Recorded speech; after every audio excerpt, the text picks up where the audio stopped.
Looking to transform your family game nights? At Perfectly Picked Games, we specialize in family games that bring everyone closer. Our games aren't just fun. Kids and teens will learn how to take turns, develop basic strategy skills, and understand the thrill of winning and grace of losing. With our exclusive gift of games, you can give months of gaming excitement to your family. Choose a 3-month or 6-month gift, and we'll deliver hand-picked family games to your doorstep every month. And here's the best part. Right now, you can use the promo code GOLDENMOJO and receive 20% off your selected plan. Don't miss out on this exclusive offer. Use promo code GOLDENMOJO and save 20% today at Perfectly Picked Games.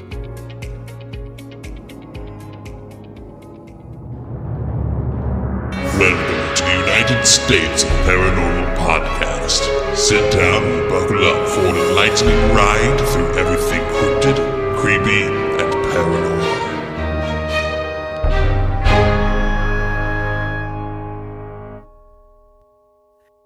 Hello, all of my paranormal freaks out there. It is I, Golden Jay, hanging out with the Rocker Chick and J-Dub and Peter. Yeah, Peter is back. and he was on it. He was. Dude, I totally look so forward to you coming back on the show. You are a fan favorite. I get emails and what is it? People put oh shit, I know what I want to say. They'll leave Comments. That word escaped you. Why did that escape me? They leave comments. Another great episode from Peter was one of the comments that came up. So it's so good to see you. I'm happy you're back with us again, and hopefully we can continue to do this for as long as United States of Paranormal lives on. Well, I'm sure that'll be forever. Let's hope so. Listen, since you've last been on, you've had some, I don't know what's the exact word to put it, but you've had some exciting things that have happened to you with your ribs. Oh, that doesn't sound exciting. I don't think it was that exciting. It was pretty exciting. Yeah. I had some stuff happen right before vacation and then vacation, so we had to delay my story a little bit. But yeah, I broke some stuff, which is kind of new for me. So you don't want the whole story, do you? Sure, just give me a good piece of it, because I think it's interesting. I thought it was interesting when I emailed you about it. So as you know, I'm a paramedic by trade, and throughout the summer, I helped some friends out with doing some medical coverage for some cross-country woods racing, like motocross and quads and stuff. So what they do is they put some brilliant medics like myself and my partner on quads and put us out in the woods, and we go and when somebody is injured, we go and assess how significant it is, and if it's really bad, we'll facilitate getting them to an ambulance. So we had a Mayday, and this is my second year doing that, and it's not the first year I've been on a quad. I've been on, I've owned quads, and right. So they foolishly considered me competent. Oh no! So I was out in the woods by myself, posted up, and there was an injured rider, and I was working my way to the injured rider. And the worst thing to do is be on the track while there's a race going on. Uh-oh. So that always. I get paranoid about making sure I cross the track as fast as possible. So en route to this injured rider, I crossed the track as fast as possible and was tricked by some brush pretending to be a path. Oh. So, next thing I know, the quad and I started down the hill together, sideways, but then I left the quad and landed, and I was fairly uninjured. And then it occurred to me that the quad is not finished its trip down the hill. Oh no. So the quad, and it was one of the big 2-person quads, like 1,300 pounders. So it came to rest on its side across my chest. Oh. And I was in a blackberry bush, so nobody could even see me. So I've got this 1,300 pound quad on my chest, and fortunately I have a radio, And when there's an injured rider, they call it Mayday. And so I reach for the mic and I figure, all right, I can only get a couple breaths in. So I figure I got 2 good Maydays in me. And if they don't hear me, this could be curtains. So I get out of Mayday and I told him where I was. And I told him that my quad was on top of me. And a good friend of mine got on the radio and said, whoever's calling a Mayday, calm down, take a deep breath. Oh. And I thought, Ray, that's the one thing I cannot do right now. Oh, my gosh. So I slowed down the best I could, and I got out another Mayday. And fortunately, the injured rider that I was going to landed up being nothing, so they were able to throw all the resources my direction. And my partner, Todd, actually found me pretty quickly. However, I was on the downhill side of the quad, so he couldn't see me. He could just see the quad. And he couldn't get to me because of the briars and everything. So he had to climb over the quad. So No. I got much heavier. Oh. But like I said, my buddy bailed me out. They got the quad off of me. And I was hurting pretty bad. But I told them, I'm good. And they're like, you're not good. You're either covered with blood or berry juice. There were blackberries everywhere. So I'm covered with blood and berry juice. And they couldn't figure out what was what. So they got me cleaned up, and I thought I was okay, but I finished out my shift, and the next day I tried to get out of bed, and it was rough. It was rough. So on my way home, I decided to swing by the trauma center that I used to work at just to get checked real quick. And unfortunately, because of the circumstances, they made me what's called a trauma alert. So I went from telling them that my ribs hurt to, bright lights in the trauma room with lots of excitement, and landed up with both my muscles on each side of my neck. They said basically it was like whiplash, but side to side. Oh, wow. And a couple broken ribs. And the doctor says, usually at your age, we would admit you with broken ribs. I'm like, what are you at my age? I'm a spry 50-year-old guy here. But I declined their invitation to stay and just took it easy for a couple of weeks. So actually today I noticed it doesn't hurt when I cough anymore. So yay! Wow! I saw it come up on his Facebook. He had posted something about it, and I immediately jumped on the email. I'm like, "What happened?" And he told me all about it, and I'm like, "Holy shit!" It's a great story. Did you try the KT tape? Did you give it a whirl or no? I didn't, only because we were going on vacation, and I figured as long as I stayed pretty still, right, I wasn't going to have any problems. So if I was going to have to be more active, I definitely would have checked that out. KT tape and rock tape are the same thing, right? I think I've never seen the rock tape, so I'm not 100% sure, but it's the athletic stabilizing tape. Okay, yeah. So we had some rock tape here, which is the same thing, but I made do. I didn't want rock tape tan lines. Jeremy has permanent tape marks everywhere because he wears them constantly. So I messed up my ribs playing softball years ago, and it's the same. I didn't go to the ER or anything. I just wrapped it with a ace bandage and actually continued to play softball. Yeah. Continue to play softball on these popped ribs or whatever I did, but just every once in a while it just gets uncomfortable. It doesn't hurt; it just gets uncomfortable.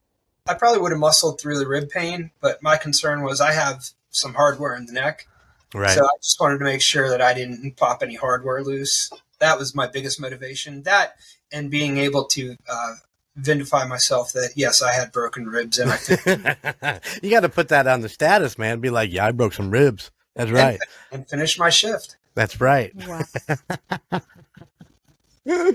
Oh, that's a great story, man. Well, I'm glad you're feeling better. 100% glad you're feeling better.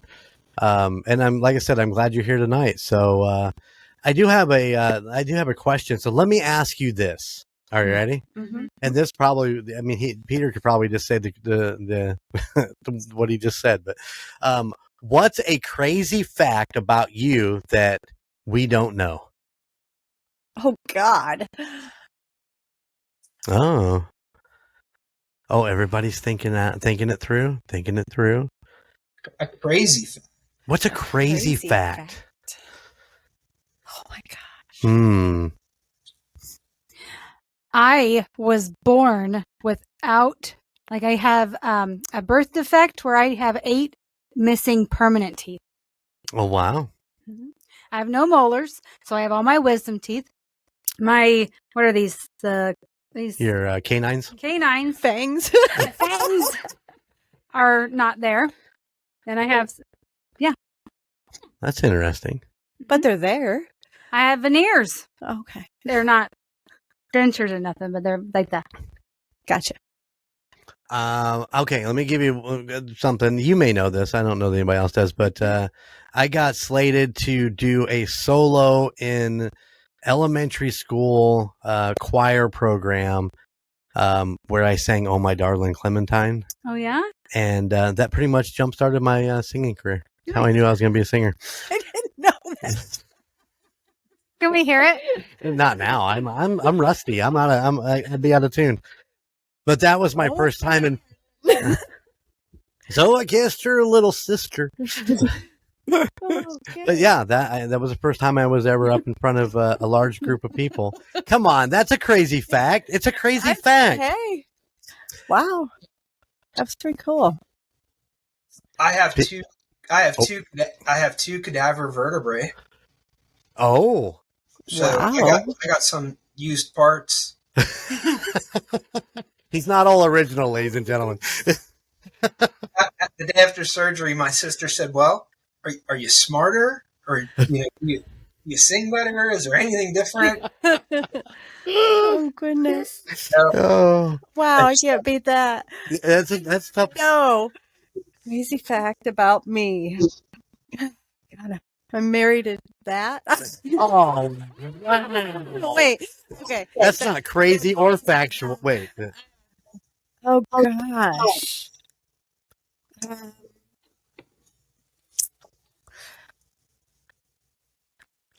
Wow, this has taken a really long time. I am not a crazy person. I don't even know where to go with that. It's not a crazy story. It's just a crazy fact. Crazy fact. Yeah. For my 40th birthday, I jumped out of an airplane. A perfectly good airplane. Wow. That's crazy. And we'll never do it again. Yeah. It was fun. After the parachute opened, but yeah. It's that moment where you're like, this could be it. I didn't do it. I got invited to go do it. I wouldn't do it. No The thanks. anxiety of it would have destroyed me the week before. My husband wants to do it, and I don't. Peter, you ever done that? No. Although, so my dad and I had a conversation. He said he'd always like to go to space. And I said, I would not go to space, because what if something happens and you don't come back? And he said, well, I'd never skydive. I said, well, at least if I skydive and things go sideways, at least I'm coming back. That's true. You're not wrong. It's very, very true. Right back down to where you started from. Yeah, it's true. Yep. It's not the fall that gets you. It's that immediate stop. 100%. There you go. Crazy facts about the Two-Sop gang that you did not know. Yay. Peter's got cadavers. J-Dub's missing teeth. Mm-hmm. Golden Jay sang for the first time in front of a large crowd in elementary school. And the rocker chick, we all knew she jumped out of a plane for her 40th birthday, but it's still a crazy fact. That is a crazy fact. It is. Great. Well, Peter, I'm excited. Are you ready? I'm ready. I think so. Like, normally I have a couple hours before the show to get everything squared away, but I was on the road, so I had to scramble home and hope my notes were in order and get everything looked over. I'd like to be super prepared. I was out your way yesterday. Really? You were in Fort Wayne? I was about a half hour away from Fort Wayne yesterday. Nice. But one of these days when you're in Fort Wayne, we need to get together and have supper.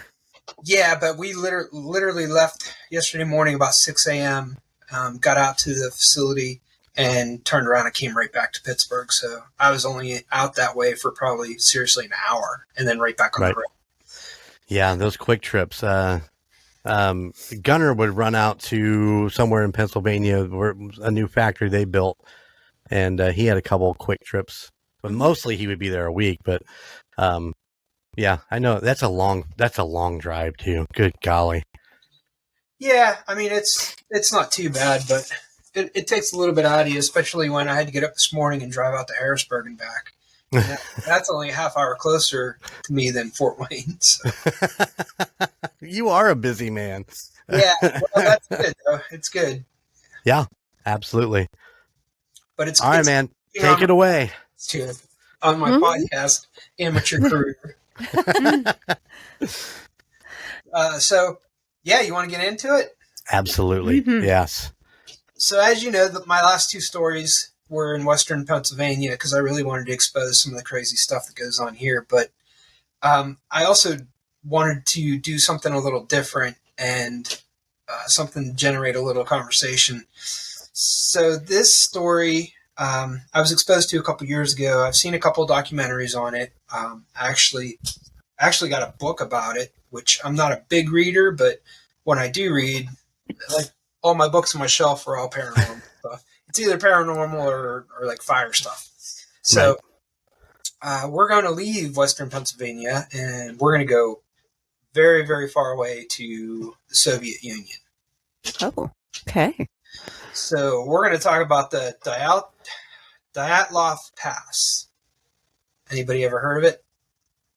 No? I Have not. Okay. So, as I said, there's been a couple documentaries about it. Recently, there was a mockumentary horror movie based on this story as well that was put out called Dead Mountain. It's kind of a sensationalized version of this story with some mock found footage. One of my favorite guys on TV is Josh Gates, which I think you guys are big Josh Gates fans too. Oh yeah. Yep. Oh yeah. Absolutely. So Josh Gates went to the past and did a show about this story as well. So why is the Dyatlov? I've said this all day without a problem. Dyatlov Pass. Why is it an interesting place and what happened there? So what happened there, to give you a little bit of a preface, is 9 hikers from a college nearby in the Ural Mountains went there on a hike and never came back. So that's what we're going to talk about, is why they never came back and why is it still an unsolved mystery as to why they never came back. So who went? I'm not going to bore you with a whole lot of background because there's just so many things to talk about. We'd be here for hours, but I do want to tell you who they were. The leader of the expedition was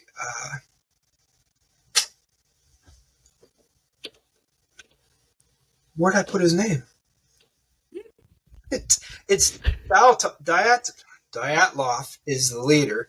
I think his name is Yuri. Yes. Yuri. There is a Yuri. But that's Igor. I'm sorry. Igor. Okay. I'm sorry, Igor. So, Igor Dyatlov was the leader of this expedition. And he was a student at Ural Polytech. And he was also very much into cross-country hiking, snow, that kind of thing, like extreme hiking, we would call it nowadays, I guess. And he decided to put this team together to go out and do this hike through the mountains, the Ural Mountains in Soviet Union.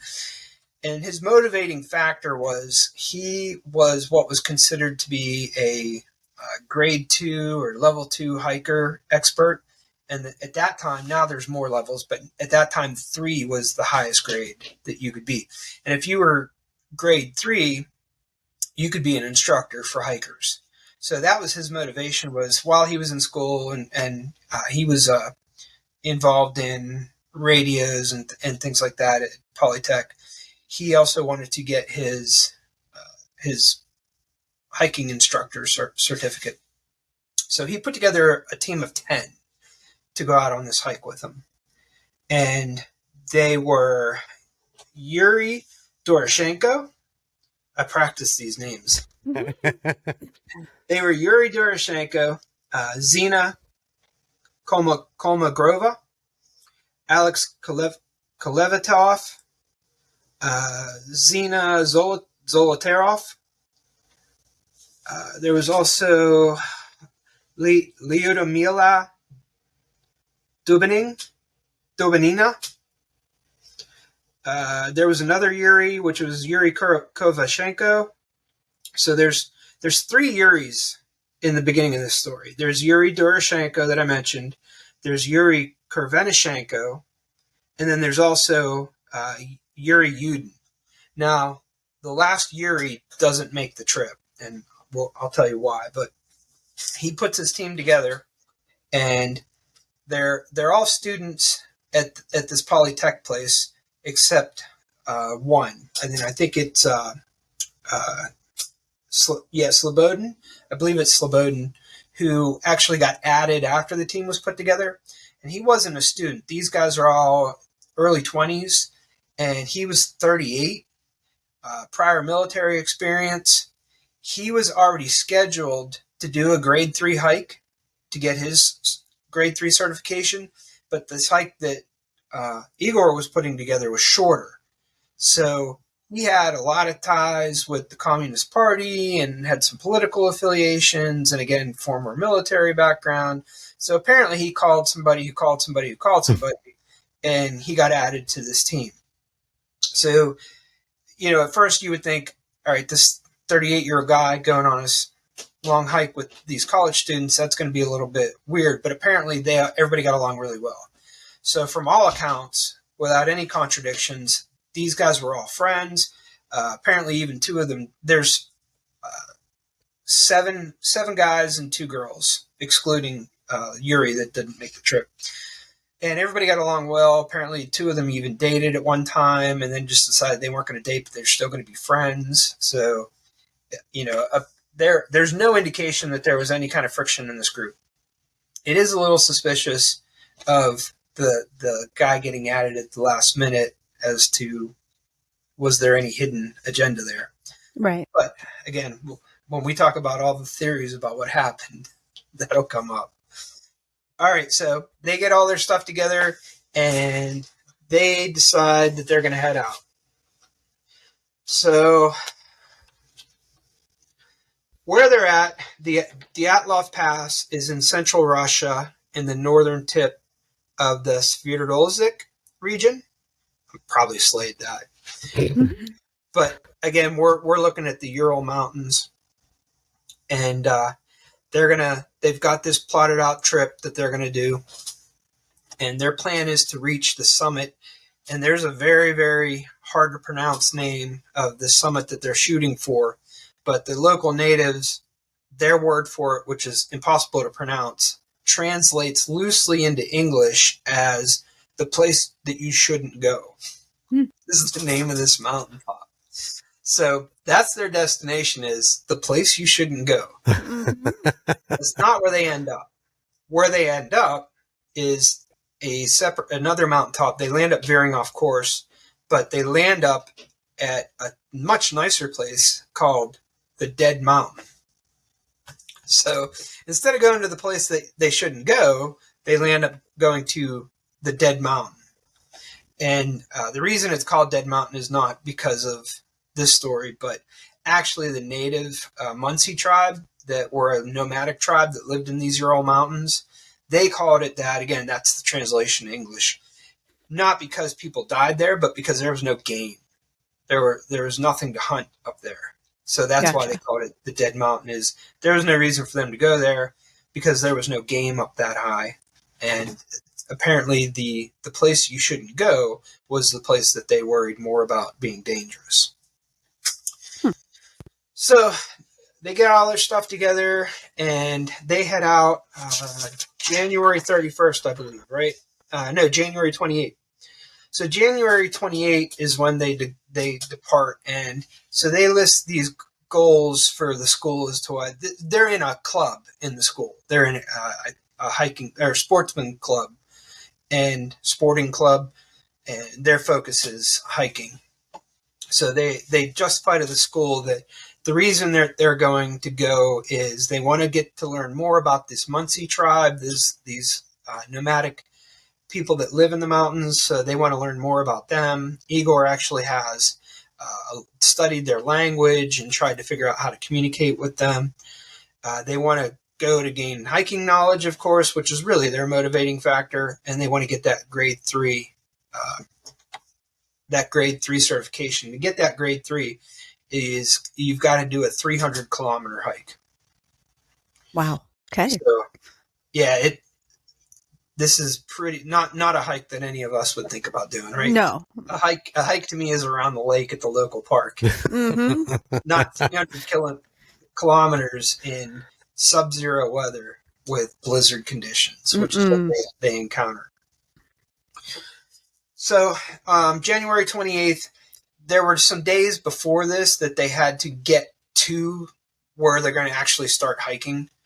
In other words, the Ural Mountains, where the pass is that they're shooting for, the mountaintop that they're shooting for, they had to take a train ride. Then they had to have a truck take them away. Then they went to this like abandoned, I think, mining village and stayed there. And then they finally get to where they're going to actually encounter the hike. So throughout this traveling period prior to boots on the ground is when Yuri Yudin says, I can't do it. And apparently he had some pretty significant rheumatism, had some other stuff going on. And at the last minute, and he was all for doing it. He wasn't like, I don't know. And at the last minute, he said, I'm going to turn back. I'm going to head home. And I think probably that was noble of him, because as much as he wanted to do this, I think he probably knew he was going to be slowing people down. And not to mention it was going to be miserable for him. But so he's considered to be the only survivor, but he only traveled to where they were ready to actually head into the woods. So they actually head into the woods, and they're keeping a diary. There's also a lot of skiing going on with this trip, not downhill, but cross country. So they're all skiers as well, and they're utilizing the cross country skiing when the opportunity arises. So they've got plenty of food, supplies, warm clothes. These folks are all, and this is something that's emphasized in every documentation about this story, is they're seasoned hikers. Some of them have been on multiple level 3 hikes, but not gotten that certificate yet. But these people are not new to sub-zero hiking. They're not new to snow. They're kind of almost uncertified experts on what they're doing here.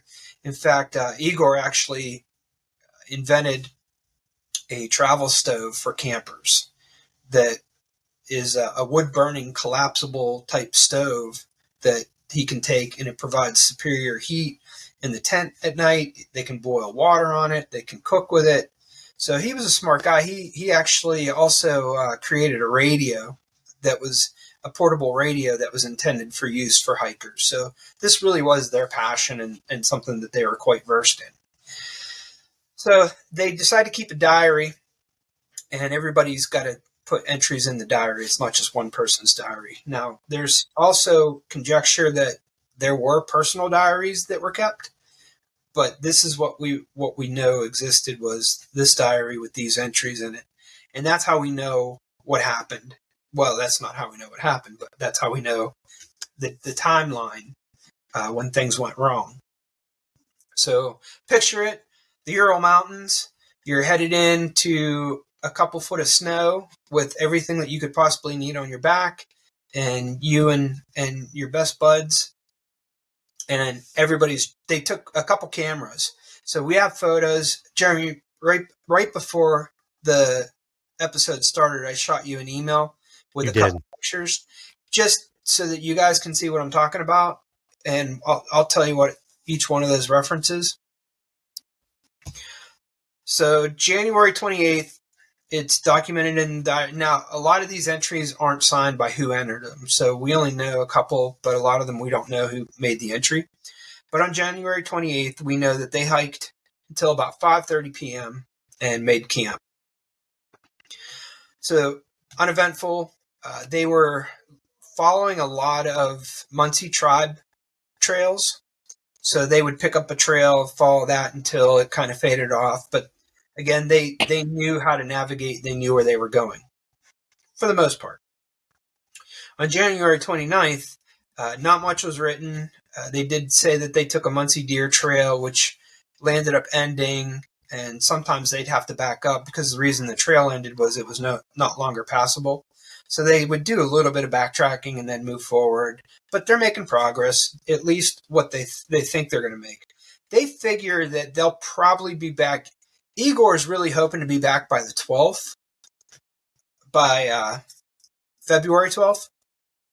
But he says the 14th or the 15th, if conditions are a little worse than I expect, he said, best case scenario, we'll be back by the 12th to the first town they're going to hit. Not back home, but to the first town. So he tells his family and the folks at the school, as soon as we finish the hike and get back to that first town where I can send a telegraph, I'll let you know that we're back. He said if things go perfect, it'll be the 12th, but more likely 13th, 14th, something like that. So again, the 29th, they hike, they hit the trails, they do a little backtracking, they do make some more progress, and make camp. On the 30th, they begin hiking again at 8:30 a.m. They begin hiking, and they're in 4 foot of snow on the 30th. So the goings is very slow, trudging through 4 foot of snow. Mm-hmm. But again, nothing else is documented that anything went wrong. The next entry is the next day on January 31st. On January 31st, it was Igor's opportunity to make an entry, and he signed his name that he made this entry. He says they got to start around 10 a.m. They were hiking through some Munsee trails, and they actually met a hunter, a Munsee hunter. So they had pleasant interaction with him. These people aren't known to be hostile. They're not in any areas. They're not hiking into any areas that the Munsee would consider them off limits. The whole time they're hiking, they're seeing these symbols that the Munsee carve into trees with axes and things. Not like scary symbols, but probably more like trailblazing markers. Yeah. And go this way, don't go this way, water this way. Of course, the hiking group has no idea what they mean, but they're trying to learn. So Igor also notes that at this elevation, the trees are starting to get pretty scarce. So as they get less and less trees, they're facing more and more blowing snow, more cold winds. And again, at night, it's like 10, 11 degrees below zero. So pretty harsh conditions, but not unexpected. They're not facing anything that like makes them second guess. They knew exactly what they were getting into. So February 1st, they hike again, no issues, and they make camp about 3 p.m. So they got a little earlier start February 1st, and they decide to make camp at 3 p.m. So at this point, when they decide to make camp, they have veered off course without knowing it. So they're, I believe,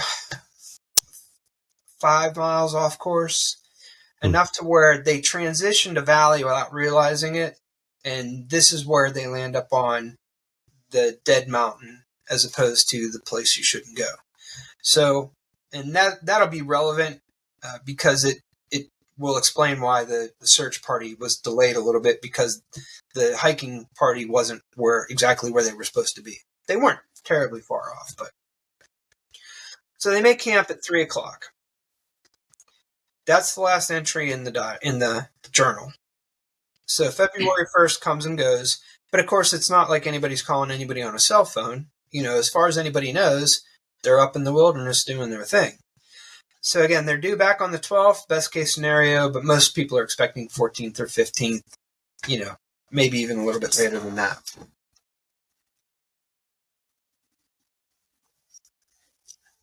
Got my 2-soft cup.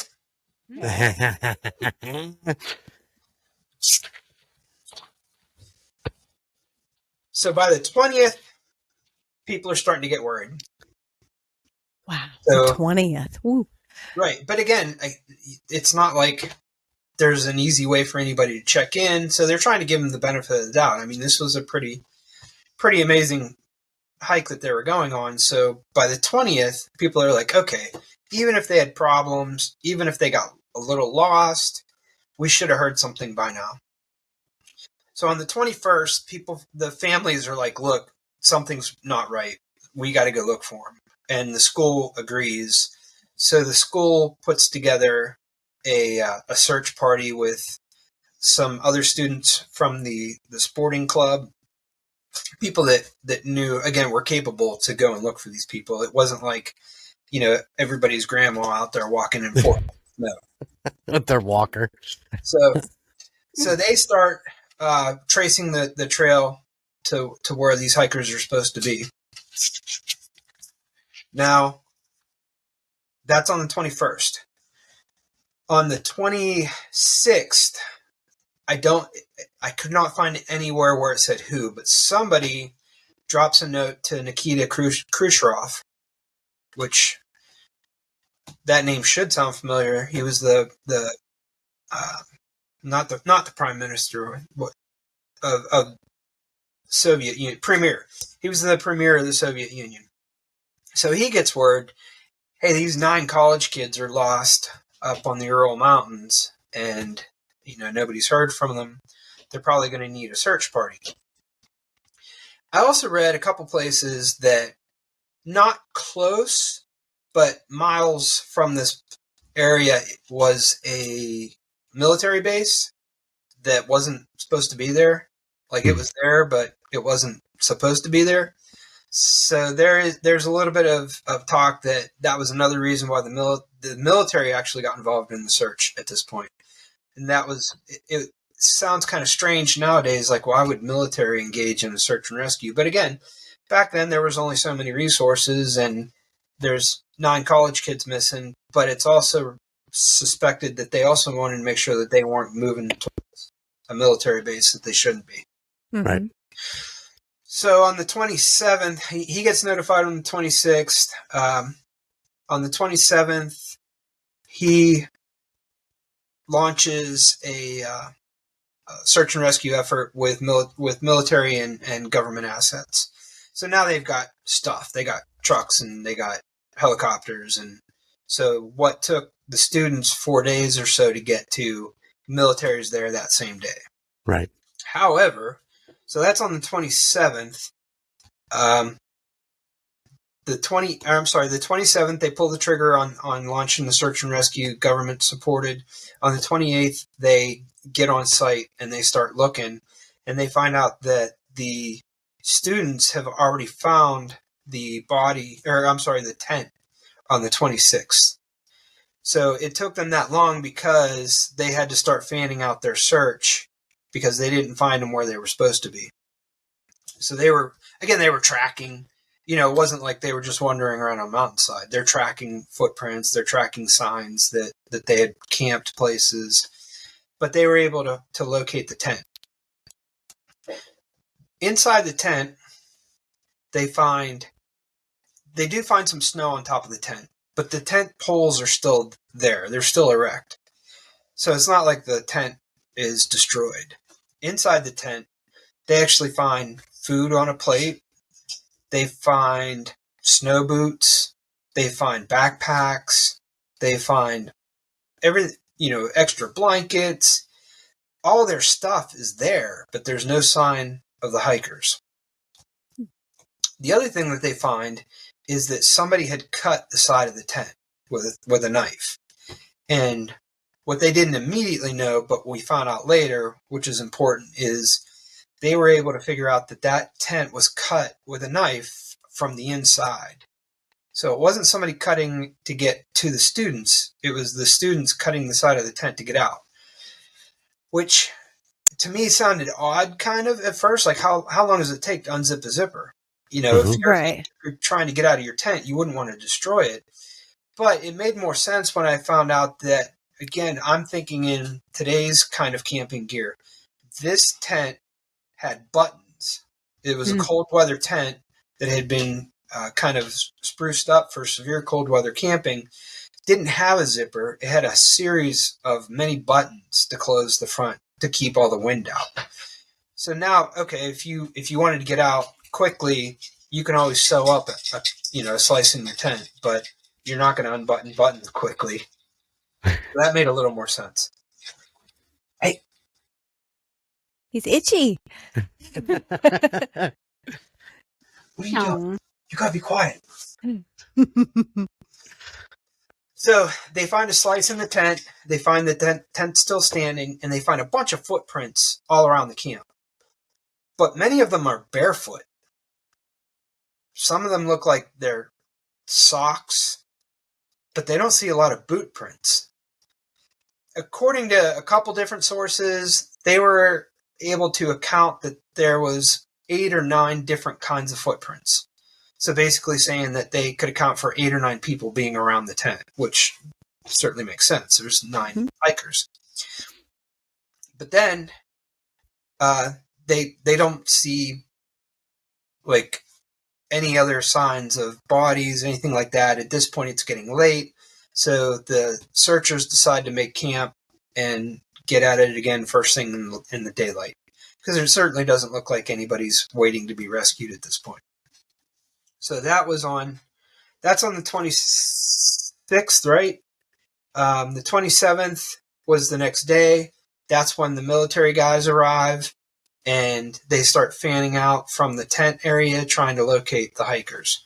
Now they find tracks heading away from camp. So to kind of paint you a picture, the hikers were coming up the mountain, and in that one entry, they were talking about how the trees were getting scarce. Mm-hmm. So basically, they got to an elevation where they were exiting the tree line. Like it wasn't forest anymore. It was more of what you think of like snow hiking.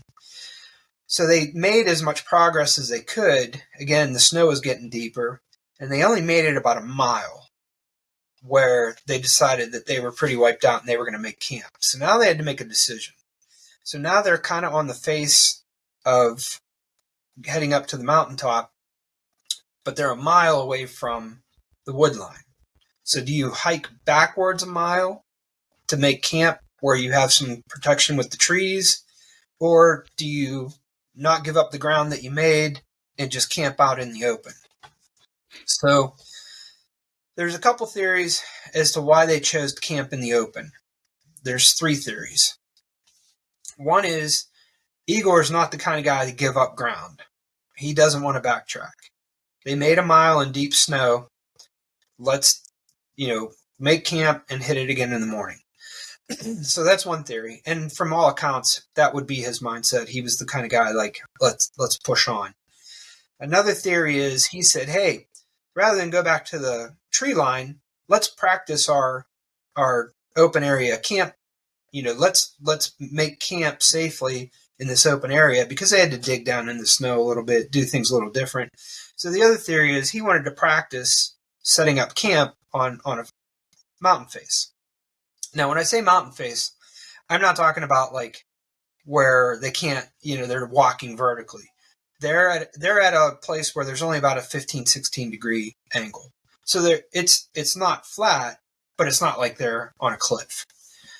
The other theory is they wanted to get out of the tree line so that they could see around them. There's a theory that they were afraid of something. So they didn't want to be in the trees where they couldn't see. They wanted to get a mile outside of the trees so that as they slept at night, somebody could be looking around to make sure that they were safe. So those were the 3 theories I could find.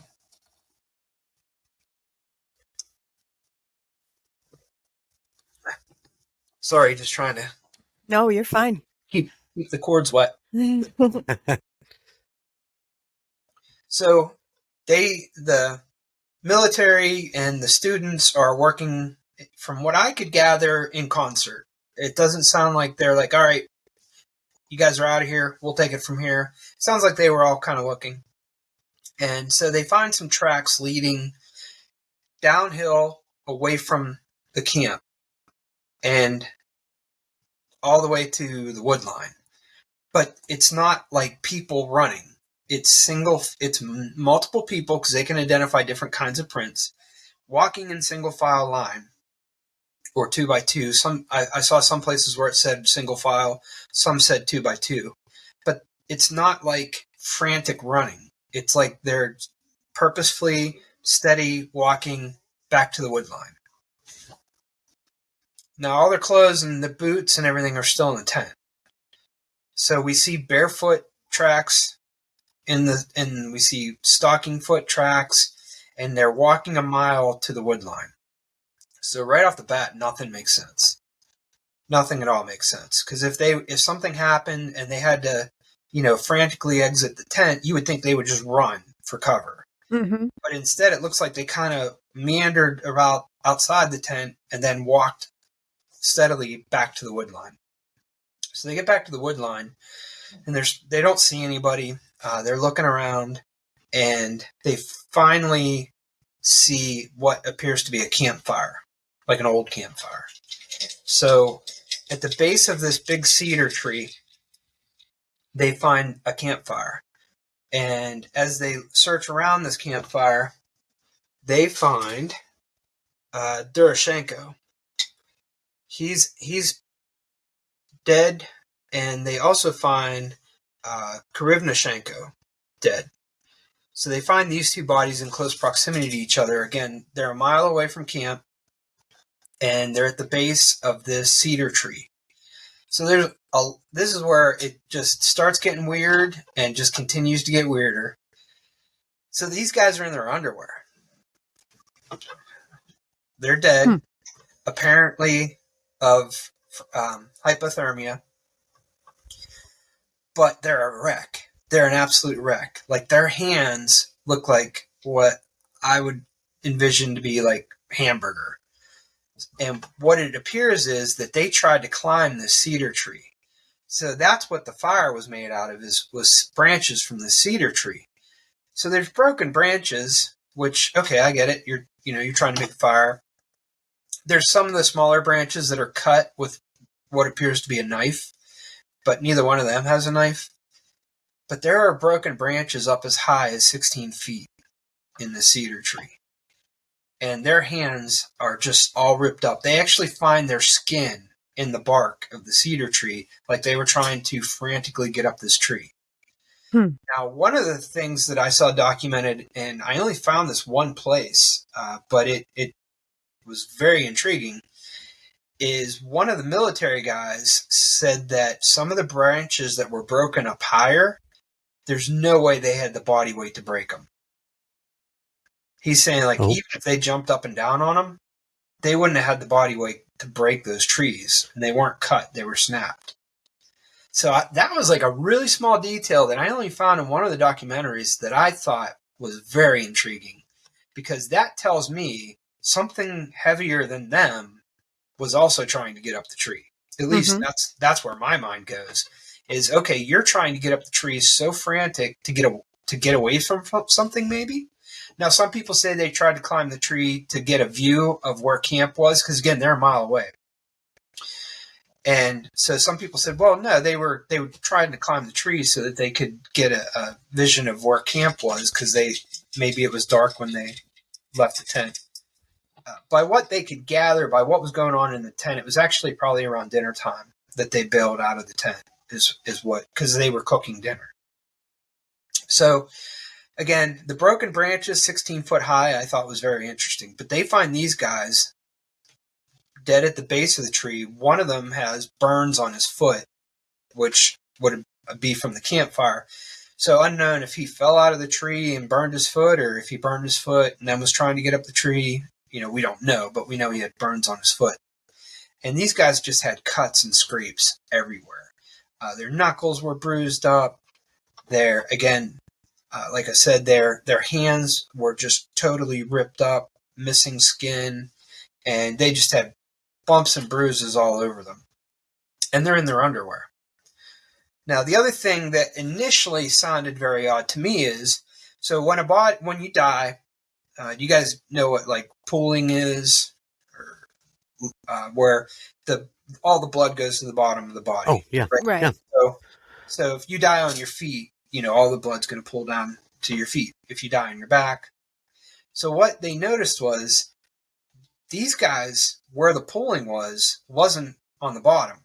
So they had been moved after they died. And again, that takes a little bit of time. So after they had died and the blood had pooled, they were moved. They were changed to being face down. And they apparently died on their backs. So initially I thought, that's really suspicious. Like, obviously something or somebody moved them. And the other thing about them being in their underwear sounds ridiculous. But then when you start putting it together, probably what happened is other hikers that were also freezing, once these two died, they probably took their clothes off. And if they were frozen stiff, they would probably have to move them and cut the clothes to get them off so that they could use them. And there's a lot of indicators that that's what it was. So we still don't know why they were trying to scramble up a tree 16 foot high. We don't know what scared them or what they were trying to accomplish. I would think if you're ripping skin off your hand and you're just trying to get a view, you'd come back down and be like, look, this isn't working. Right. But there was a dire need for them to get up that tree. So the next three bodies that are found are actually heading back towards the tent from the tree line. So they follow these footprints. They find the two guys dead at the bottom of the tree by the campfire. And then the next three bodies are on their way back. And the reason that I say on their way back is there have been some documentaries that say, well, we don't know if they died going away from the tent or if they were, but they all three died head first towards the tent, feet towards the wood line. To me, that seems pretty indicative that you were headed this way. So those three are Igor. Igor is found frozen. He's on his back, and what is remarked a lot is his hands are up here like he's about to rip his shirt off. A lot of people say it looks like Superman as he's taking off his shirt. And he's frozen like that on his back. So everybody said like it's almost like he died in mid doing something. But we don't know why. So Igor was found dead on his back.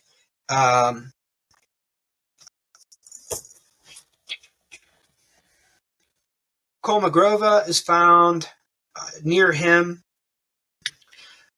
We noticed that Kolmogrova's got a couple sweaters on. She's got ski pants. She doesn't have any boots. Again, there was one person that had one boot on. Other than that, nobody had boots on. Other than one hiker body was found with some felt boots, which it's been indicated those would be like what you'd wear around in the tent. But Kolmogrova is found with a couple sweaters, ski pants. So we're thinking, okay, a couple sweaters. That's probably where the other guy's clothes went. It got divvied up when they died. About another 1,000 feet from them is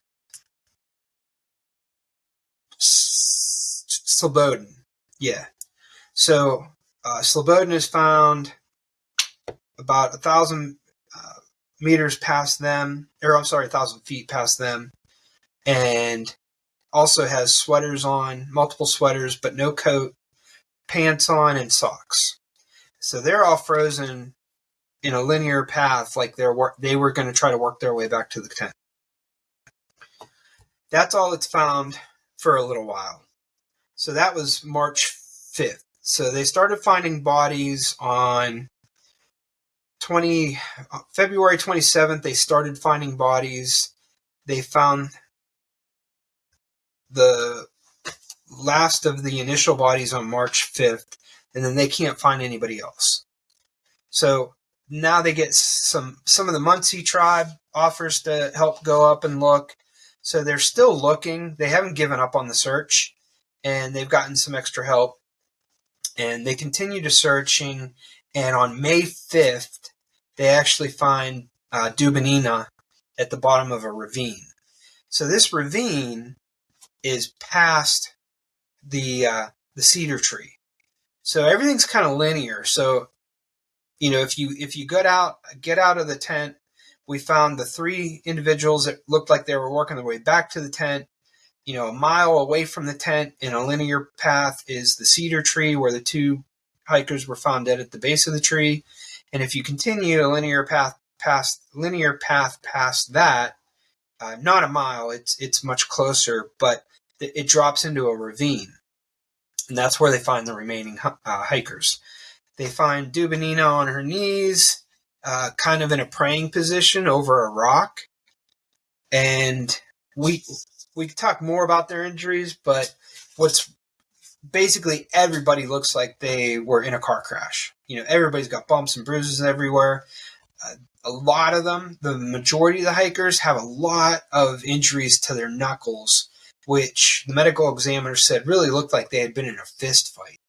Now, it looks like they got put in a dryer with a bag of rocks too. He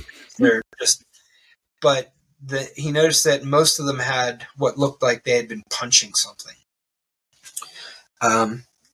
The other thing about Dubinina is she has no eyes, and her tongue's gone.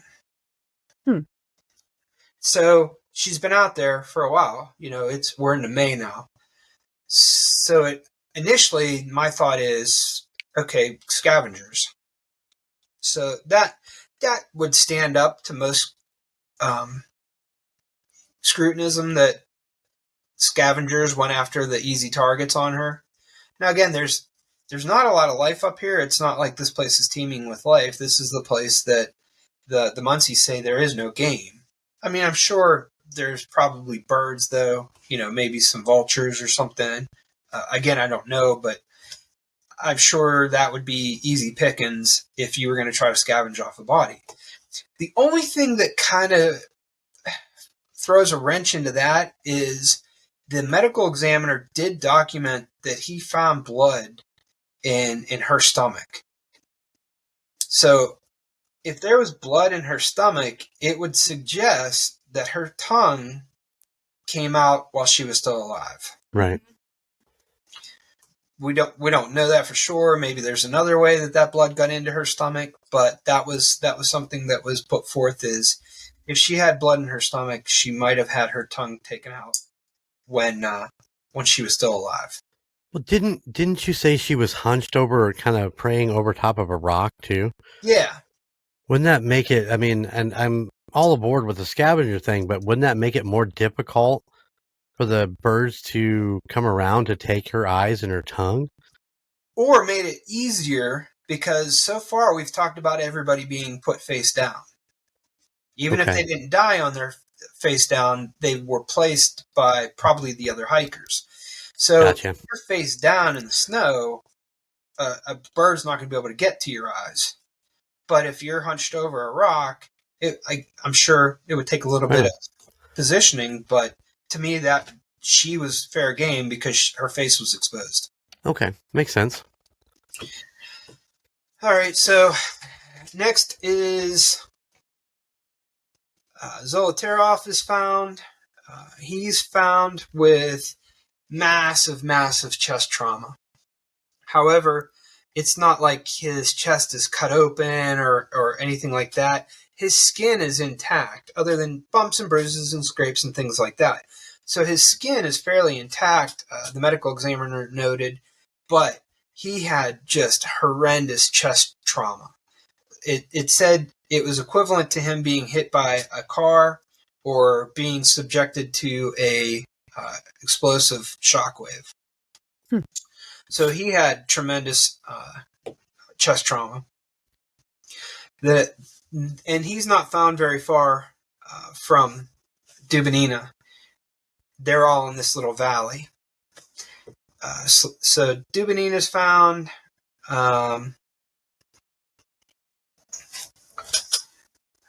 Klevetov, and then the 9th hiker found is T-Ball, and T-Ball has massive head trauma. So he's got skull fractures, again, not life-compatible injuries. And there were 2 of them whose eyes were gone. I thought there was 2 of them. I know Dubinina's were for sure, and there's actually, you can find post-mortem pictures of them on the net, which I didn't think were relevant to telling the story, so I didn't share them. So everybody is ruled death by hypothermia. They all died from hypothermia. That's all it said. And then with these additional injuries found, so what happens is there's a team of medical examiners that does the first 4 autopsies.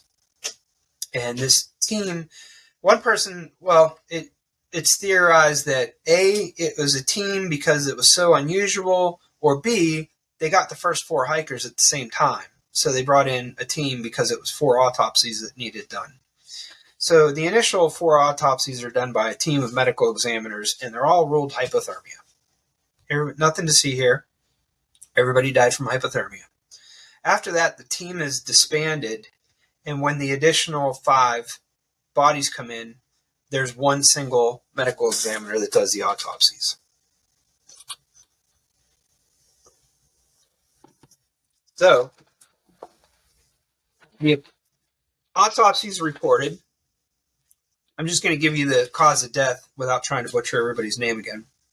So there's 9 people, and here's their causes of death. Hypothermia, hypothermia, hypothermia, hypothermia, hypothermia, hypothermia, fatal skull injury, severe chest trauma, internal bleeding from severe chest trauma.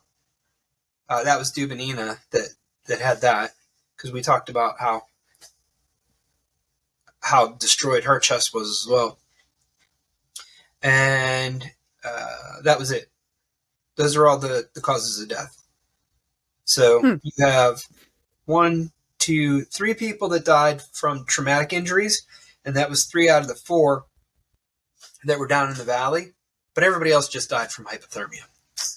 So a lot of people were found with not enough clothing, and there's been talk that, well, you have that paradoxical undressing that happens. I don't know if you've ever heard of that, but if you are in severe hypothermia, your brain will tell you that you're too hot, and you'll start taking clothes off. When I still did search and rescue, that was something that we were all made aware of, that if you start finding clothes, they're in severe hypothermia. So that does happen, but it doesn't seem like that's the case. It just seemed like, all right, Yuri died, go get his pants and his sweater.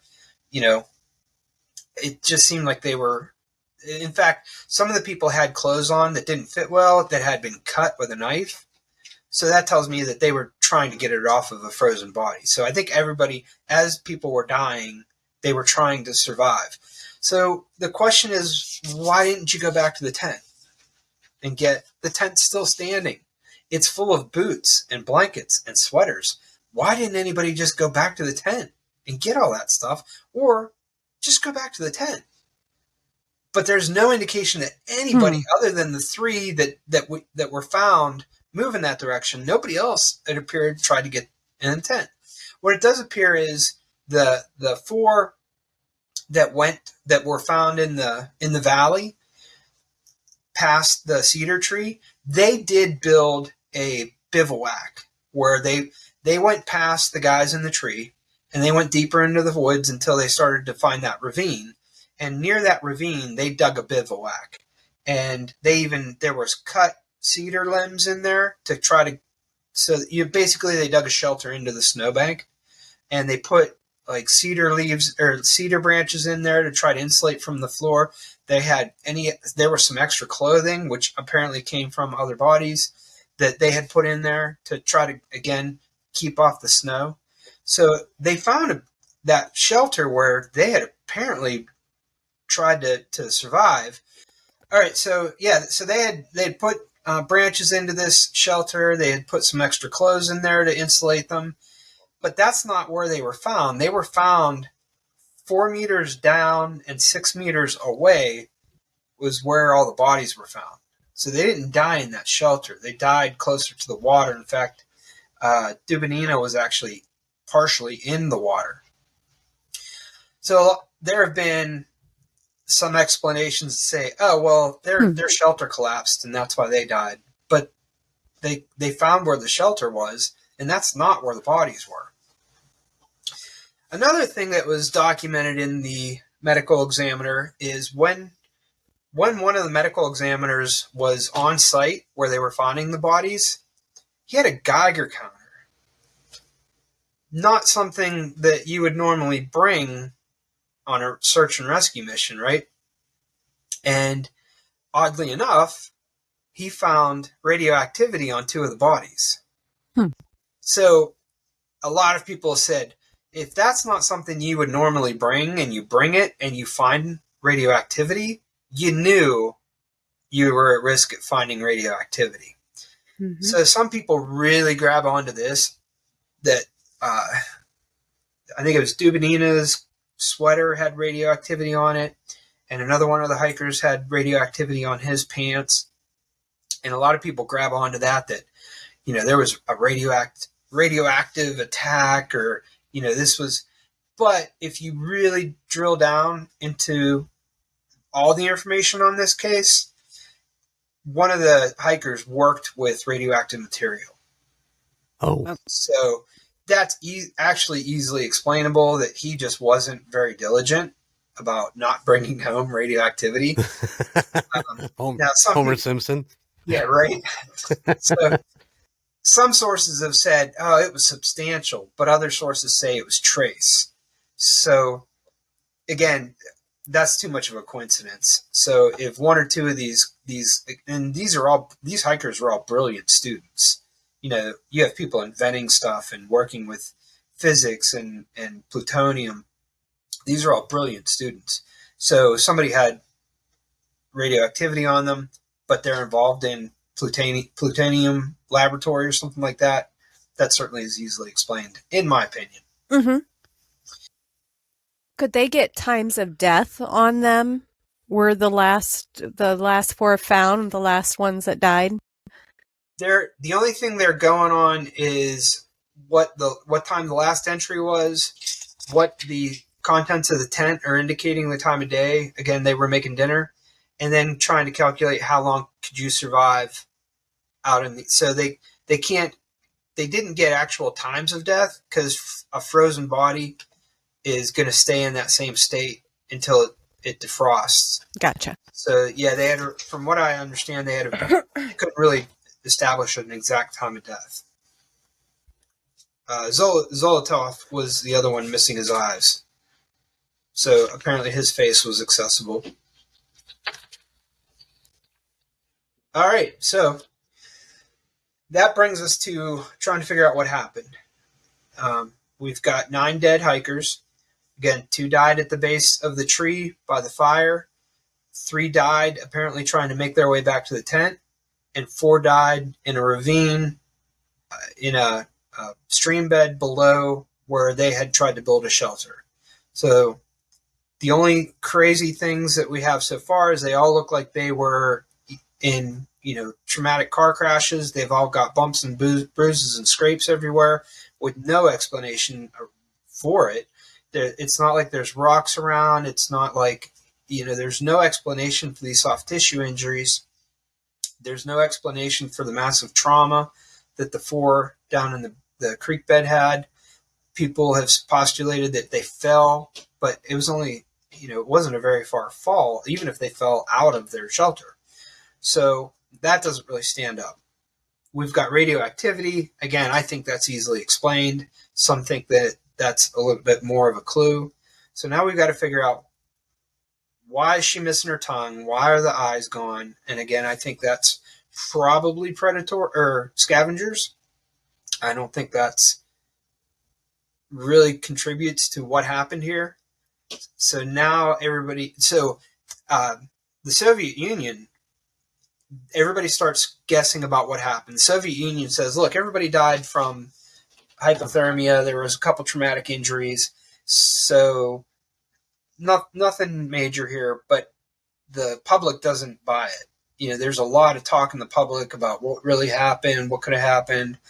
And so the Soviet Union shuts that area of the Ural Mountains off for 3 years. They closed. Wow. You can't go there for 3 years. So they basically just wanted the story to end. They wanted people to stop talking about it. Doesn't work, though. So, what do you guys think? Theories, what do you think happened? I think they probably went crazy. I think like the first ones went out, and I think their minds just got so cold that I think that. So that's one theory. One documented theory is Arctic hysteria.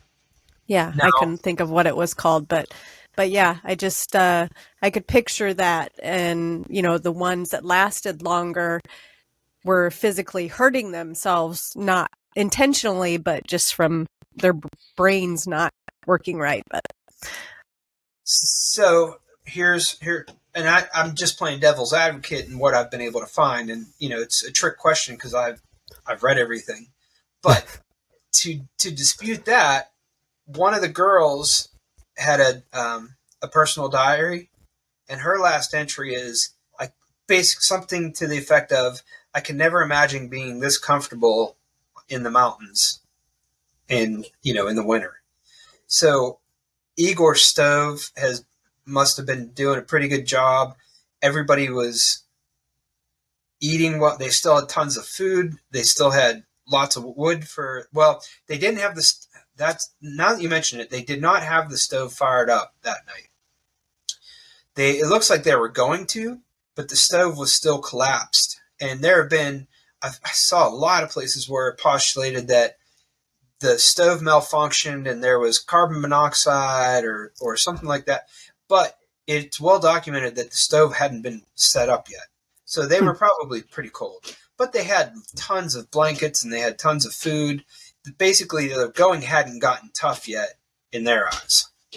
So that if they still had a lot of comfort, they still had a lot of food, they weren't very far into the hike. So and they're seasoned. It's not like they tried to do this and didn't know what they were doing. They'd been through. In fact, one or two of the hikers had already been through this hike in the Ural Mountains. What do you think, J-Dub? Aliens. I want to say what like Rocker Chick said, but they might have gotten into a tiff and just started beating the shit out of each other. Okay, so that's another a quarrel was suggested. Maybe there was a fight. Now the dispute to the fight is, if you look at all the journal entries, and they had multiple cameras on this trip, oddly enough, one of the bodies was found with a camera that was not accounted for. They basically said we have 4 cameras on the trip, and one of the bodies was found with a 5th camera around his neck, and that'll become important. But all the photos, they were actually able to develop the photos from all these cameras. All the photos showed everybody getting along really well. Every night they were doing this fake newspaper about their trip, basically just kind of joking around. And one of the things they put in this, and I assume they were going to share this with all their colleagues when they got back to school, but most of it was satire and comedy. But they did put in one of the entries, well, now we know the snowman's real. Oh. So that was in there. What do you think, Golden Jay? Before I give you more information. Listen, man, I'm gonna go into something a little bit different than that. I think that the 38-year-old military male was actually dubbed into this adventure to actually do experiments with some sort of radiation. And I mean, we're talking about what, 1959? Cold War? Yeah. So I'm wondering if the traces of radiation are stuff that he's brought along to do some sort of testing or something like that, which in turn then maybe something goes wrong in the tent that night. And, that's why they cut the tent open to get out. I mean, if it's radiation poisoning, once again, that affects the mind, that would be why they're trying to climb the trees and stay warm and to build the fire and stuff like that. Man, you guys are detectives, because you hit on another documented theory about what happened. Really? Real close. Anyway, there's another theory that the two students that worked with radioactive material, the plutonium and so forth, they were going to turn over samples to the CIA. And this whole hike was a facade to meet up with the CIA in the Ural Mountains. And the CIA was going to get these samples of something that the school was working together with the military on. But these two were anti-Soviet Union, so they were going to smuggle these samples and meet up with the CIA in the mountains. Oh. And the 38-year-old was a plant because they knew what was up, and he was supposed to take out the whole group. It's a theory, but there's also, there was 9 people, so it would have been 8 on 1. Right. So even if he, and he had military experience, there was some resources said that he was special forces and, could dispatch people one at a time, but not all together. And the other thing is, if there was a melee fight where everybody was spilling out of the tent, they wouldn't walk side by side down to the tree line. Or even single file. I mean, right. It's still a discrepancy in the two of those, right? There'd be dead bodies outside of the tent. Right. Yeah. So that's an interesting theory. And of course, there's no right answer because we still don't know what happened. Right. If there's one of the things I was reading said there are approximately 12 videos on YouTube that tell you that this mystery has been solved, and it hasn't. So it has not been solved. There's some really good theories, but it has not been solved. So, all right. So, Rocker Chick, you're saying Arctic hysteria. J-Dub, you were thinking something similar to that. And Golden Jay is thinking espionage. Bam. Yes. That's where my brain goes. And those are all things that have been considered. Here's what else has been considered. So, let's see. An avalanche. Mm-hmm. You would think that would be like the go-to, right? So but you said, the tents were, the poles were not broken. Right. You got footprints in the snow days and weeks later. And in 2019, this case was reopened. And it reinvestigated with more scientific knowledge, with more instruments, and was ruled death by avalanche. Okay. So there's you can watch a lot of documentaries that will explain why this was absolutely an avalanche, and then you can watch 12 more people like us say that's BS. So here's my issues with an avalanche. One is, it wasn't a traditional avalanche. They're on a 15-degree slope. You're not getting a massive avalanche on a 15-degree slope. And the tent's going to be under 20 foot of snow. Mm-hmm. You're not going to show up a couple days later and see that tent. And it had some snow on it, like in the middle. Golden Jay, I sent you a picture of the tent. Right. So it's up. I mean, yeah, it's got some snow on it, but it's been snowing. So the tent's up. They even found a flashlight right outside the tent on top of the snow. So one thing they didn't find, though, that when it jumps to my mind, remember how we talked about them cutting branches? We talked about them cutting clothes to get it off. No knife was ever found. And they all had, there was a bunch of knives in the tent. Like, you know, they were out hiking in the wilderness. Everybody had a knife. There was a knife used to get out of the tent. Right. No knife was ever found on or near any of the bodies. They found a spoon down in the creek bed and a knife sheath, but no knife was ever found. That's kind of odd. There's always little odd things. Right. All right. So the avalanche problem I have is, first of all, it's a 15-degree slope. Second of all, everything would be wiped out. So then they talk about this thing called a slab avalanche. Like, no, there's another kind of avalanche that can happen. And when there's unstable snow underneath and the snow on top freezes, you can have a slab avalanche as small as 16 foot by 16 foot. Again, they're not under the snow.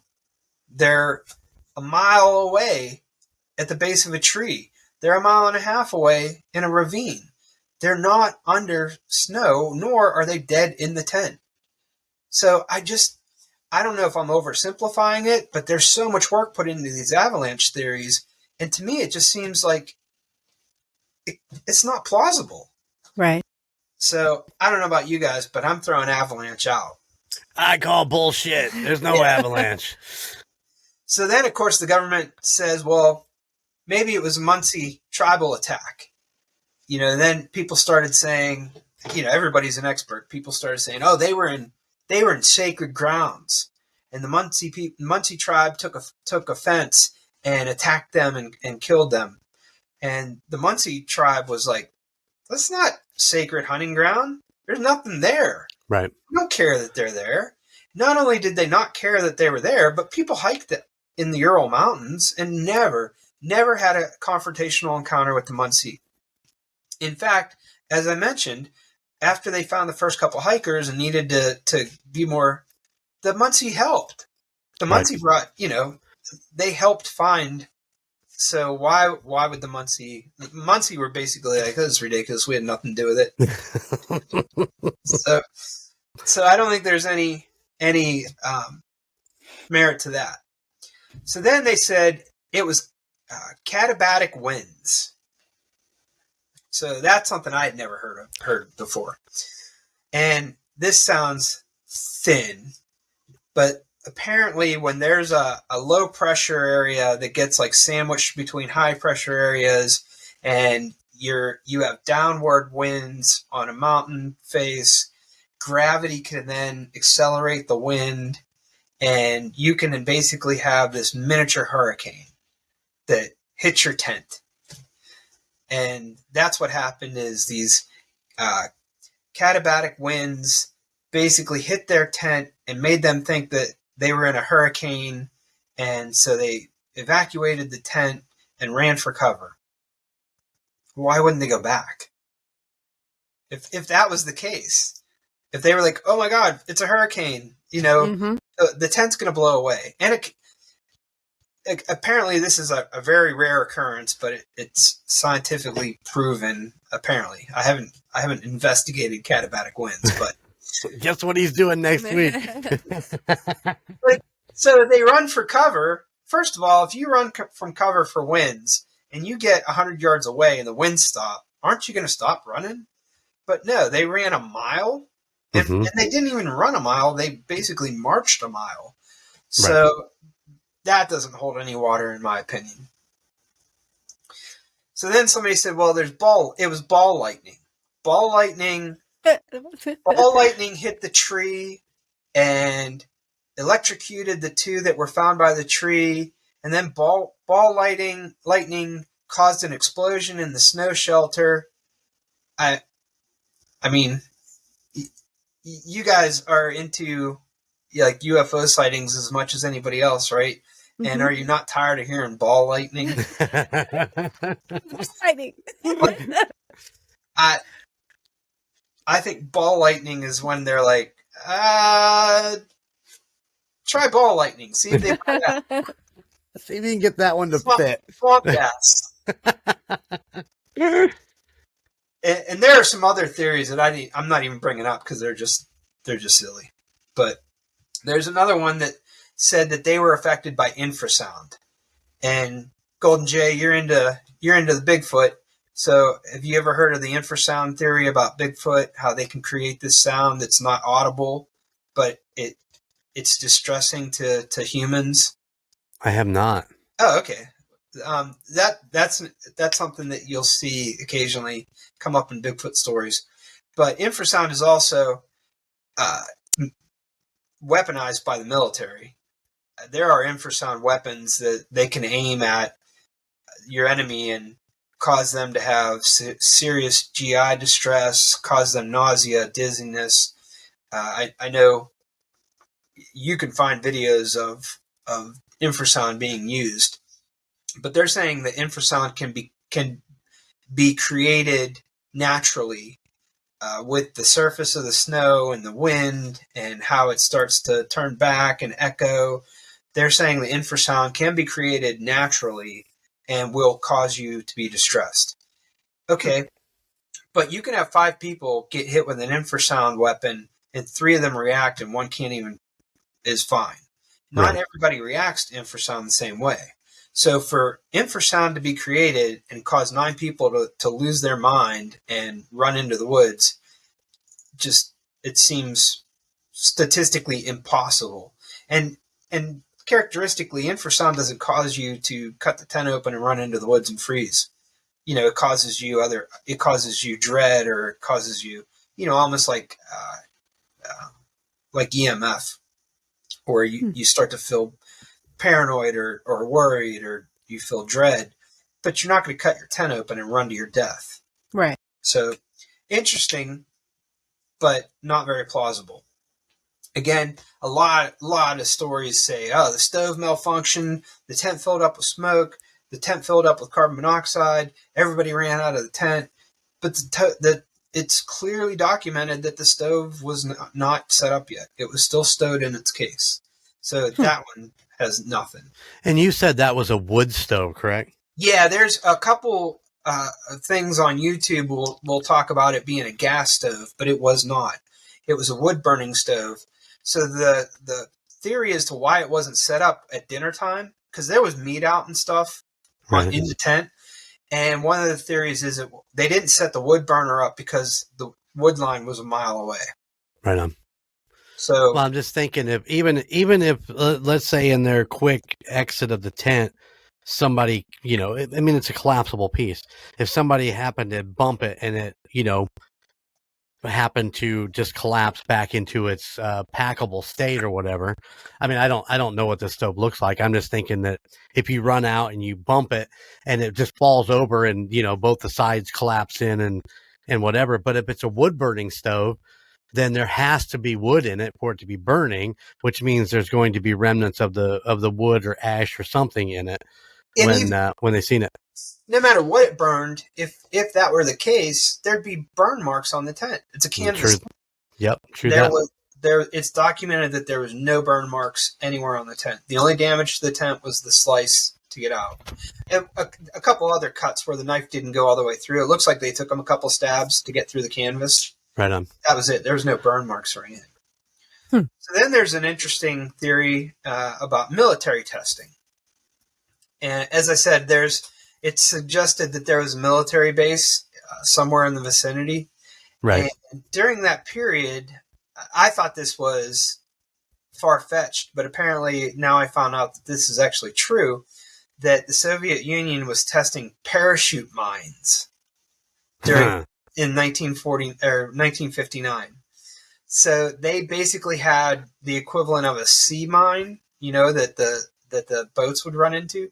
They had that kind of set up in a parachute, and they detonate it above the ground and then kill anything in a certain perimeter with a shockwave.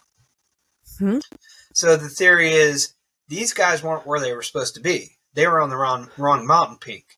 And so maybe the military did some testing, accidentally killed 9 students, then gets involved in the recovery and cleans up anything that would indicate that there was military involvement, says, oh, they all died from hypothermia.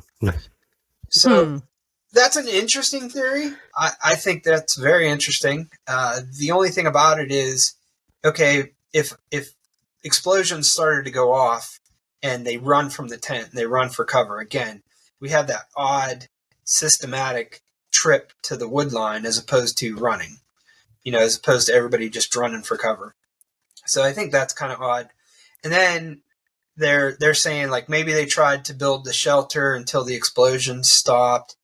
But I mean, if there was an hour of explosions, they would have the students that beat the military there would have seen something. And I guess it's possible that the military said, look, you say a word, you'll never see your family again. Right. But 3 people can keep a secret when 2 are dead. Yep. So somebody would have talked. Right. But that's an interesting theory, these parachute mines. And people talk about, well, maybe it was nuclear testing and that's why they were, that's why the Geiger counter was going off. But I still go back to the fact that those guys worked with plutonium. They're going to be radioactive. Right. So then I sent you another picture, Golden Jay, where there's an image looking out from behind a tree. Yep. So that's on one of their cameras. And what do you think? This is the one I teased the girls with this picture because I wasn't letting them in on your story. I was just saying it's going to be really good. This is the picture. So you guys remember the picture? It's a silhouette of someone or something a distance away. I mean, could it be? Could it be they got too close to a nest? Here's what lends credibility to that. Is, okay, if that's behind them, right? It looks like it, because we don't see any hikers. So it looks like the last person in the party turned around and took that picture. Right. So one theory would be, this is just one of the hikers, looking out from behind a tree. Why is a hiker behind a tree? And they were like, well, no, they took it out of focus on purpose to try to make it look like a Yeti. Now, again, they mentioned in that satirical paper that they were doing that, well, now we know the snowman is real. Right. So, okay, maybe, but then it's theorized that did they camp in the wide open space so that they could see all around them and make sure nothing was coming? Right. Maybe they were being followed. And maybe Igor said, look, something's following us. Let's get out. Because one of the hiker's bodies was found with more of his own clothing than the others, and that it's theorized that he was on watch. He would have had boots on, but right. He had those felt. Now I don't mean like felt like you would put in a jewelry box. I mean like thick felt, right? Almost like Uggs, but almost like an insert to a bigger snow boot or something like that. Yeah. So they're saying, well, he was better dressed because he was on watch, and that's why they camped in the open, was because they were taking turns making sure that nothing was coming out of the wood line after them. And then something did.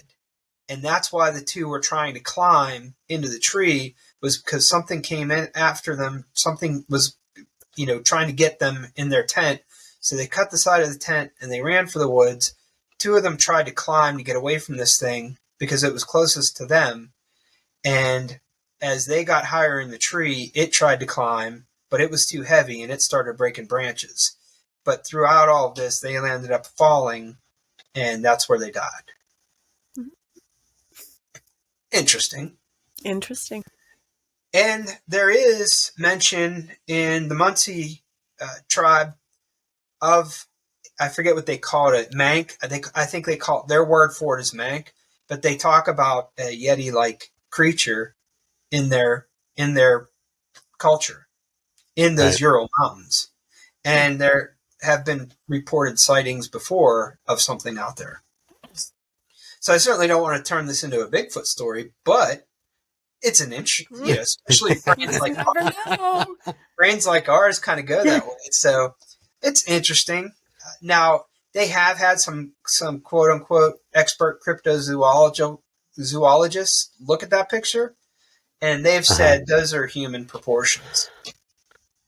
But we don't know every type of creature out there. Maybe there is something big and hairy that lives in the woods that's smaller because of its environment, has less food to eat. They said there's not much game, so maybe it has smaller proportions. But the argument against that is it's just a person.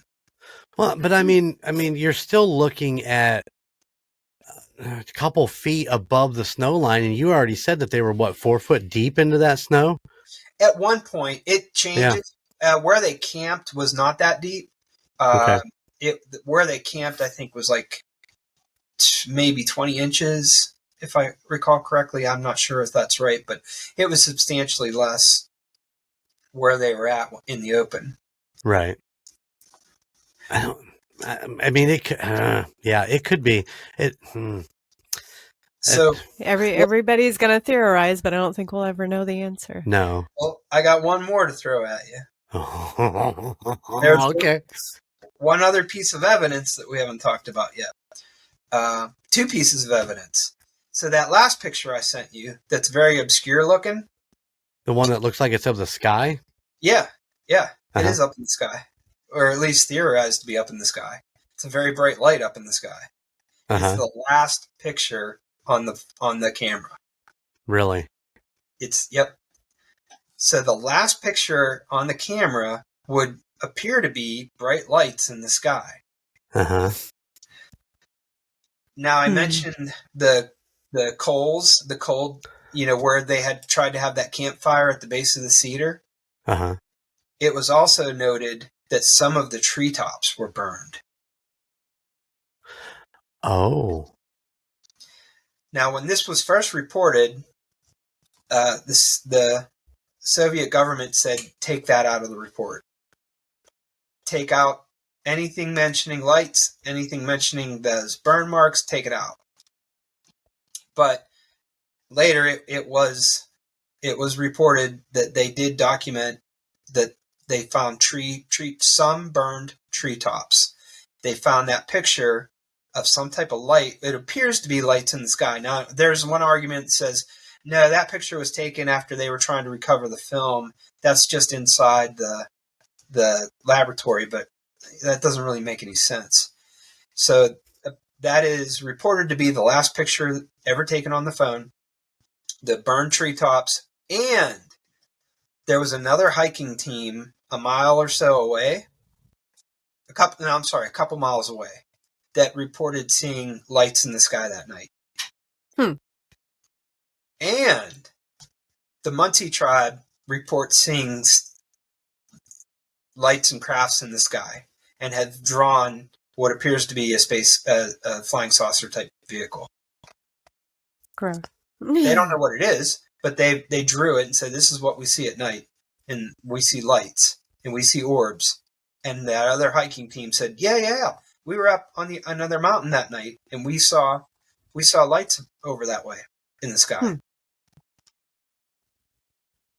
Well, that is definitely the tree line about a mile away. I mean, if we're talking, if they were at camp and looking back down the mountain, you could see the tree line would be about a mile away. Am I wrong? It's an interesting picture. That's for darn sure. Now, I think those are really interesting points. The burned treetops really interest me. Now, give the laptop to the rocker chick so she can take a look at that picture. So, obviously, some people would say the treetops were burned from a UFO. Other people say, no, the treetops were burned and these people were killed because somebody was testing an energy-directed weapon. Which nowadays, we talk about that. Right. But this is 1959. Right. I would think if the Soviet Union had an energy-directed weapon that was working, it would have been put to use at some point. not just testing. But that's another theory. One argument against UFO involvement is this would have been the most brutal, messiest alien visitation that ever occurred. Right. There wasn't like abduction where they landed up like Travis from Fire in the Sky, where he was like, I'm back. Where have I been for, however many weeks? These people were just brutally killed, whether it be through natural forces. There's no sign of any kind of large animal in the area. There's no sign of like bear prints or anything like that. And again, the trauma inflicted on the 4 that were down by the bivouac was reiterated over and over again that this was just massive internal trauma to these people. Right.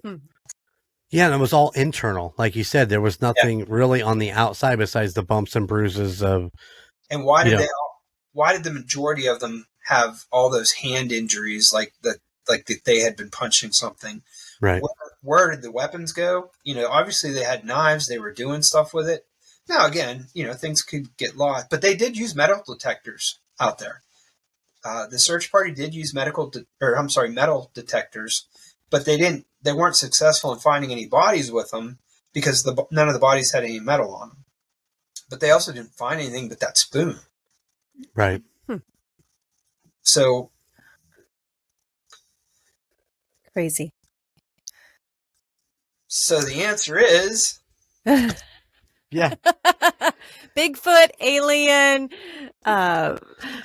it's all of the above. The answer is they're dead. Ooh, yeah. This is true. That is an answer. So Yuri that backed out of the trip and survived obviously dealt with a lot of guilt over that. And he lived to be like 75. So I've got it right here.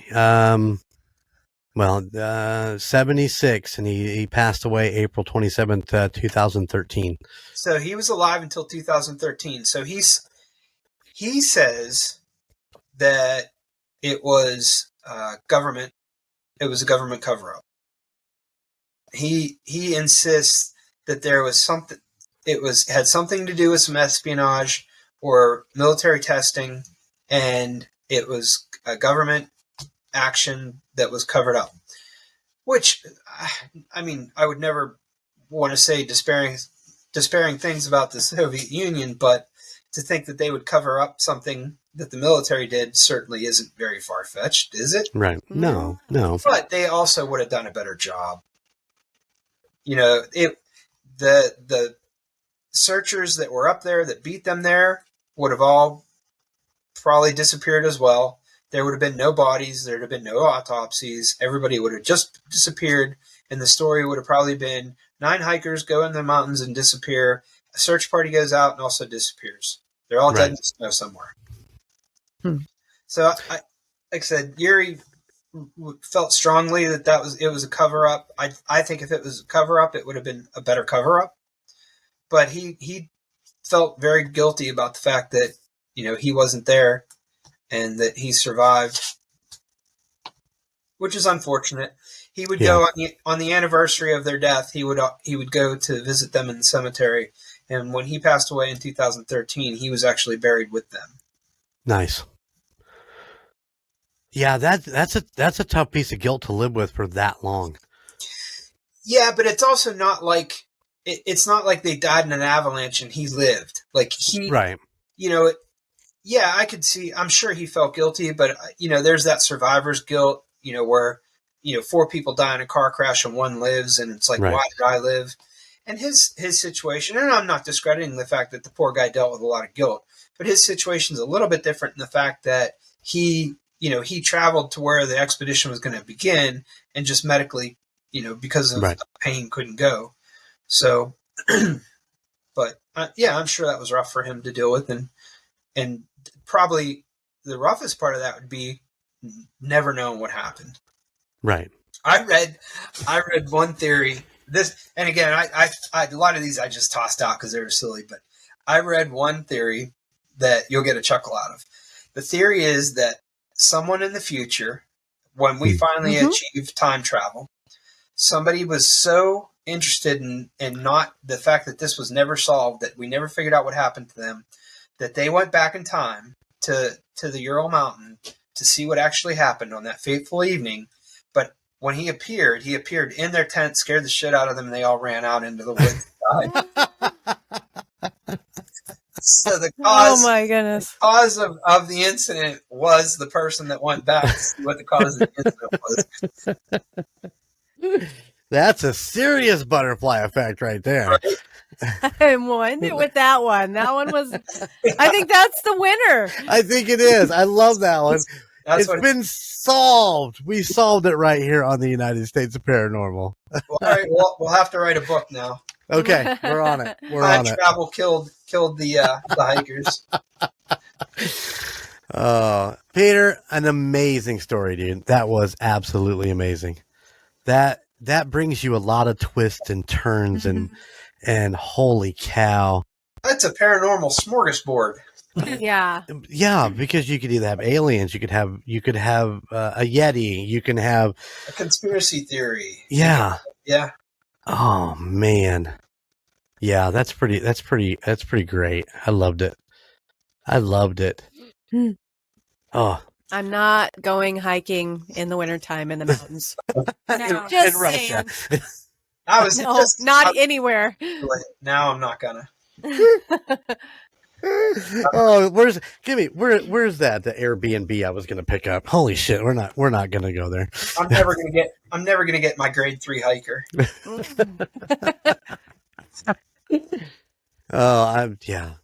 Listen, we have friends that love to do that. We have coworkers that love to go hiking and shit like that.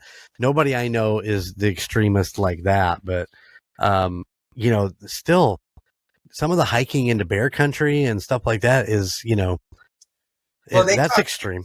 They talked about how tough these folks were, like the fact that they were in peak physical condition and they did this a lot. And two of the things that they mentioned to talk about, like, the two females that were on the hike, they were talking about how tough they were and how resilient they were. And the two stories that they used to kind of illustrate that was, one of them was on a hiking trip, and there was a hunter with them accompanying them, and he accidentally shot her in the leg. Oh, Jesus. And she hiked back by herself and said, "I'm good." Just bandaged up her leg and hiked back with a gunshot wound, and then went hiking 2 weeks later. And then another one got bit by a snake and wouldn't even let anybody carry her bag on the hike because she didn't want to burden anybody with her stuff. So with a snake bite, carried her own stuff. Wow. Oh. Well, Peter, we need to wrap this up, buddy. Yeah, I'm sure we're going to need to condense a little bit. Nah, we'll let it run. It's a really, really good story. I loved all the twists and turns and everything in it. I just need to get J-Dub out of here so she can go home and do chores yet tonight. Yeah, I actually thought when I asked you to push it a little bit, I felt bad because I knew that she had to go home and do stuff. Yeah, she's got some crazy sounds out in the back of the barn there. It's not snowing, so you'll be okay. It's not snowing. There's no Yeti out there. You'll be fine. I got a barn cat that would probably beat the shit out of me. I saw your picture on Snapchat. The barn cat that can kick your ass. I have one more 2-second theory to throw at you, just because Dub's going home to the dark. So one of the guys at the base of the tree, I forget which one it was, he had a chunk of the back of his hand missing, like completely missing, and they found it in his mouth. Oh. So did he eat human flesh, and did he become a skinwalker? A skinwalker. Oh my gosh. Oh. This is the man who listens to a lot of 2000 and knows exactly what to say. I love it.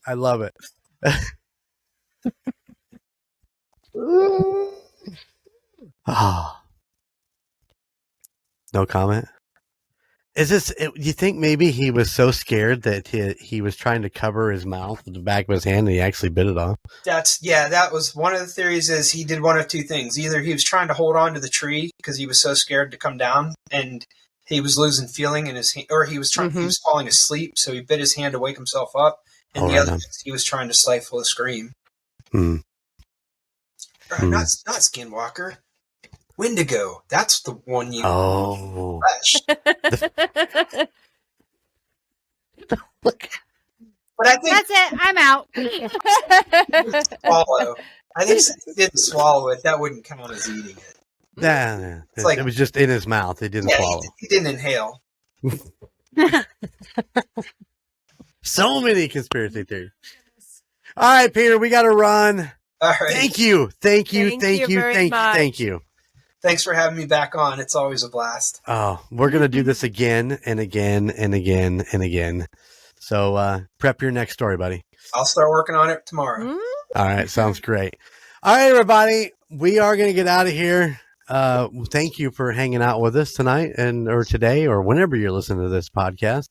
And don't forget to go check out our Patreon, patreon.com/2sop, and the website, UnitedStatesParanormal.com, for all your great merchandise.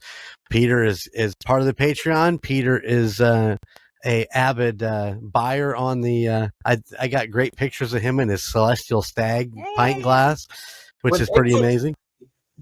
Dude with Bigfoot behind. Yep, that's right. Yep. So go check it out, UnitedStatesParanormal.com. Go check out the merch store. Throw some love and some support, and go pick up a piece of history right there, because it may not last long. You just never know. All right, guys, we're out. And remember, keep it spooky, and I'll see you on the other side. Bye. Thank you for listening to the United States of Paranormal podcast. Check us out at UnitedStatesOfParanormal.com, where you can find our Spotlight of the Month, Fan of the Month, and all of our amazing merchandise. Or you can find us on social media at Facebook at the United States of Paranormal, Instagram at the United States of Paranormal, and YouTube at the United States of Paranormal 1795. And don't forget, we are now on Patreon. Just go to patreon.com/2sop. Please check out the other podcasts in the Golden Mojo Entertainment Network of podcasts. The Call Guys, Golden Image Podcast, Indiana Chiefs Fans, Golden 80s, The Gridiron Kings, Murd Nerds, and A Quart of Books and Booze, all of which can be found at goldenmojoent.com or wherever you stream your favorite podcasts. And if you have a location or a story that you would like for us to check into, please email us at the United States of Paranormal at gmail.com. Please like, rate, and subscribe wherever you listen. Thank you for all of your support. Bye.